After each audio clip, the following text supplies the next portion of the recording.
નમસ્કાર મિત્રો, સ્વાગત છે તમારું આપ સૌની સિયારી ચેનલ ગુજરાતી સાહિત્ય વિદ નિકુંજ યુટ્યુબ ચેનલમાં. હું નિકુંજ પરમાર આપ સૌનું તહેદિલ સ્વાગત કરું છું. તો મિત્રો, આજના વિડીયોમાં વાત કરવાની છે પેન્શન ધારક માટે આવ્યા મહત્વના સમાચાર. જો તમે પેન્શન ધારક છો મિત્રો, આ વિડીયો ઉપયોગી બનશે. તો આજના વિડીયોમાં હવે પેન્શનના ઉચ્ચ પેન્શન મેળવવા માટે 7 ફેબ્રુઆરી સુધીમાં અરજી કરવાની રહેશે. જો તમે પેન્શન ધારક છો, તમારા માટે આજનો વિડીયો ઉપયોગી બનશે. 7 ફેબ્રુઆરી સુધી આ અરજી કરવાની રહેશે. તો કયા પેન્શન ધારક માટે?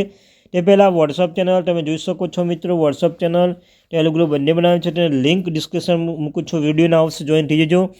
તમને આ ચેનલ પર સરકારી કર્મચારી, નિવૃત્ત કર્મચારી, પેન્શન ધારક બાબતે, તેના પગાર બાબતે, પછી ડીઆર, એચઆરએ, અન્યતા કોઈ પણ અપડેટ આવે હરેક અપડેટ આપણી ચેનલ પર કરવામાં આવશે. તો આપણી આ ચેનલને એટલે કે મિત્રો ગુજરાતી સાહિત્ય વિદ નિકુંજ ચેનલને સબસ્ક્રાઈબ કરીને બેલ આઇકન બટન દબાવવાનું ભૂલશો નહીં. તો ચાલો જાણીએ આજની મહત્ત્વની અપડેટ. તો મિત્રો, એમ્પ્લોઈઝ પ્રોવિડન્ટ ફંડ ઓર્ગેનાઇઝેશન EPFOએ પ્રો મેટા નિયમ હેઠળ EPS પેન્શન ગણતરી મંજૂરી આપી છે, જે પગાર આધારે પ્રમાણસર પેન્શન નક્કી કરે છે. આ સંબંધમાં એક પરિપત્ર ચંદ્રમૌલી ચક્રવર્તી ઓડિશનલ સ્ટેન્ડઅપ ફંડ કમિશનર પેન્શન EPFO દ્વારા હસ્તાક્ષર તમામ પ્રાદેશિક ઝોનલ ઓફિસના મોકલવામાં આવે છે. પ્રોડેટા નિયમ શું છે? તો મિત્રો, પ્રોડેટા નિયમ હેઠળ કર્મચારી સેવા અવધિને 2 ભાગમાં વિભાજિત કરીને પેન્શનની ગણતરી કરવામાં આવશે.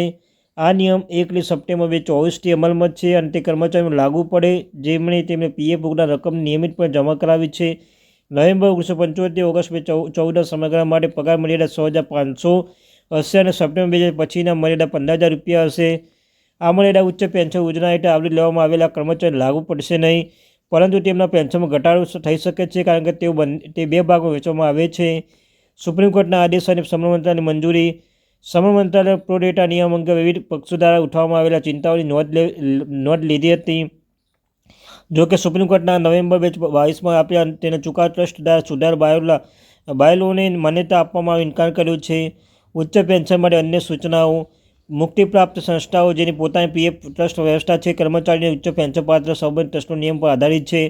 વધારે યોગદાન પ્રાપ્ત કર્યા પછી કર્મચારીને ઉચ્ચ પેન્શન માટે પાત્ર બનશે.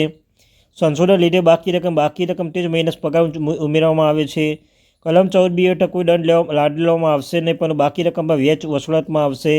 7 ફેબ્રુઆરી સુધી અરજીમાં પ્રક્રિયા કરવામાં આવશે. સેન્ટ્રલ પ્રોવિડન્ટ ફંડ કમિશનર CPFએ નિર્દેશ આપ્યો છે કે ઉચ્ચ પેન્શન માટે તમામ પ્રાપ્ત અરજીઓ 7 ફેબ્રુઆરી 2024 સુધી નકલ કરવામાં આવશે. પેન્શન પેમેન્ટ ઓર્ડર્સ PPA 24 જાન્યુઆરી સુધી તમામ ચકાસેલા અરજીઓ માટે જારી કરવામાં જોઈએ. 5,000થી ઓછી અરજીઓ વધારતી ઓફિસમાં પણ આ જ સમયમર્યાદા પાલન કરવું પડશે. સમયમર્યાદા પ્રક્રિયા પૂર્ણ ન કરે અધિકારીઓ સામે પગલાં લેવાની ચેતવણી આપવામાં આવી છે.